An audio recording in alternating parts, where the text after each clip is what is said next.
Hey YouTube, this is Doris, and I was going to do my Wrestling Fanatics Corner.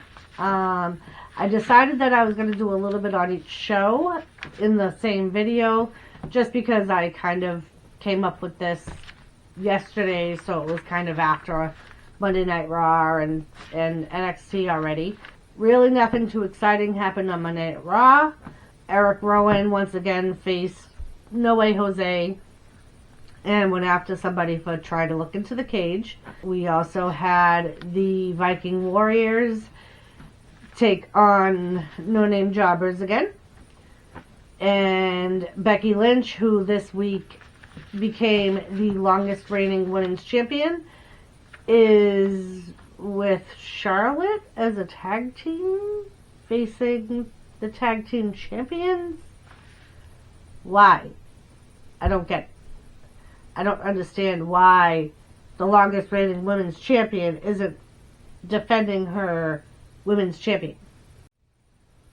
Got this idea of Seth Rollins with AOP, because we all know that where that's going, or I should say we all know that's where that's going. I think they should take AOP, put them against the Viking Warriors, or like I said, Eric Rowan and Luke Harper.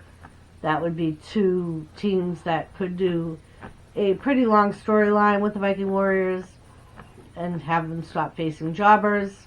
I think that was pretty much it for Monday Night Raw. On NXT, we found out that next week we are going to have a triple threat match of Keith Lee, Ciampa, and Finn Balor. The winner of that is going to face Adam Cole December 18th for the title. That came about when they had a tag team match between Undisputed Era, the three of them against Ciampa, Lee, and Dijakopa. It was basically a rematch from War Games. Finn Balor ended up getting involved. Lee ended up pinning Cole. And then William Regal came out and made the triple threat match for next week. Rhea Ripley ended up getting attacked by Baszler and company. The three of them ended up helping Baszler put the chokehold on Rhea Ripley, causing Rhea Ripley to pass out. Baszler challenged her for the title for December 18th. So we're going to have a women's title match and a men's title match on NXT on Wednesday the 18th. We also had the return of Mia Yim, who attacked Dakota Kai after Dakota Kai admitted to being the one that attacked Mia Yim at War Games, causing her to get booted off the show. So we can expect for something to happen in there for them to kind of get a storyline going together. Cassius Ohno, who's been on NXT UK, came back today came back Wednesday for NXT. He basically said that there's going to be a Worlds Collide show, which is apparently going to be between NXT and NXT UK. So we know that's coming around. They said that was going to be somewhere around the end of the month, towards the new year. Also, what they announced tonight or Wednesday night, sorry, I just watched the NXT recording, so that's why I keep saying tonight, even though it's Friday, is that they're going to have a takeover February 20th, 2020. That's probably going to be either after the Royal Rumble or around, maybe in between Royal Rumble and WrestleMania. Usually they have them coincide with the bigger pay-per-views of WWE, but maybe they're going to start going on their own now that they're kind of on TV and all that good stuff. We also saw Kushida come back. He had a broken wrist. He was back in action today. And that was pretty much it for NXT. So December 18th should be a good show to watch for NXT. Like I said, they have the 2 titles being up for grabs. We're probably going to see something between, more than likely, it's going to be either Finn Balor or Ciampa that's going to win next week, the triple threat. And then we'll probably see Lee and Dijakopa go against the Undisputed Era tag team champions. I'm thinking that's where that's going to go. I could be wrong, but more than likely that's where that's going to go. And I think that, it was a pretty exciting night, but for NXT, but more of this happens next week and this happens next week. So there was nothing final on this week's show, but it was still a pretty good show, a lot of high-flying action like usual. And on SmackDown, we opened it up with The Miz doing a Miz TV, and as he was talking about what happened last week between The Fiend and Daniel Bryan, he said that no one has seen Daniel Bryan ever since that happened. The Fiend, or it wasn't in the Fiend character, but Bray Wyatt came on the big screen and he had been talking about Daniel Bryan and then started getting into the Miz's mind, showed a picture of the Miz's family, and then he replaced himself covering the Miz in the picture and got into the Miz's mind. Of course, the Miz went looking for him, ended up getting attacked from behind, and we find out that at TLC it was originally going to be Daniel Bryan and The Fiend for the championship, but now it's going to be The Miz versus The Fiend. So more than likely, what's going to happen there is The Fiend's going to win, The Miz will probably get hurt, and then we'll have Daniel Bryan come in as the vigilante, trying to get revenge for his buddy The Miz. Although we know they're not friends. They say all the time they're not friends, but they'll be friends after that. They will.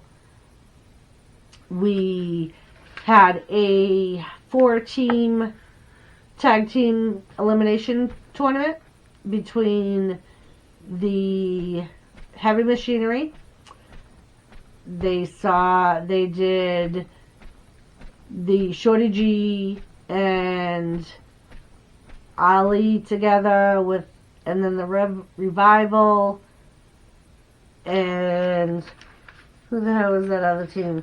It's the little family of high flyers. The Lucha House Party. So that was a pretty good match because you had a mix of the high flying of Ali and Shorty G with the Lucha House Party, and then the mat wrestling of Heavy Machinery and the Recital. Basically, the Recital ended up winning. So they're going to end up taking on the New Day, I believe, at TLC for the belts. We also found out that, like I said, Bray Wyatt's going to go against Miz. I'm thinking that they're going to end up having Lacey Evans go against Bayley, because Bayley and Sasha ended up attacking Lacey Evans again. The end of SmackDown was a match between Roman Reigns and Dolph Ziggler. Dolph Ziggler trying to get revenge on Roman Reigns for beating up Bobby Roode. And, of course, Corbin came down, got involved. Roman Reigns still won. Then the guys that carried Corbin out to the ring attacked Roman Reigns, and the 6 of them ganged up on him, cuffed him, and put dog food all over him, calling him the big dog, asking him if he was hungry. The interesting part is during this whole debacle, when they were on the side of the ring, someone in jeans from underneath the ring was holding Roman Reigns' legs. They showed it on camera, so it was something that was meant to be seen, but they never elaborated to who it was. More than likely, they're going to say it was Robert Roode. Not really sure who else it would be, but they had said that Robert Roode would be out indefinitely because of the attack from Roman Reigns. And they, like I said, they never really showed who it was. All they showed were a pair of work boots and a pair of jeans. They didn't show anything else, but I'm assuming that's probably what it was. We saw the Golden Goddess against the Goddess. I'm sure the guys liked that match. Alexa ended up winning. And I think that was pretty much it for SmackDown. I mean, the most exciting parts was the 4-team tag team match and the Roman Reigns thing, which the Roman Reigns thing was just kind of disgusting. And there really wasn't anything exciting there. We all know Roman Reigns is facing Corbin, TLC. That's going to be a tables, ladders, chairs match. Anything goes. We know that the recital is going to be going against the New Day for the tag team champions. And The Miz is going against The Fiend. They didn't really say if that was for the title or not. I know the original match between Daniel Bryan and The Fiend was supposed to be for the title, but they didn't really say if this one with The Miz would be for the title. Miz is going to lose anyway, we know it. But yeah, so that was pretty much a week in wrestling in the WWE. Nothing overly exciting, but yeah, that was pretty much it. Just some build-up, of course, we know, because TLC's right around the corner. They built up for a couple of weeks out for NXT. And Monday Night Raw is just Monday Night Raw. They had a little bit more between Seth Rollins and Kevin Owens. And like I said, once again, AOP came out and attacked Kevin Owens. Yeah. So that was pretty much it. Nothing too major going on. So I will see you guys Sunday.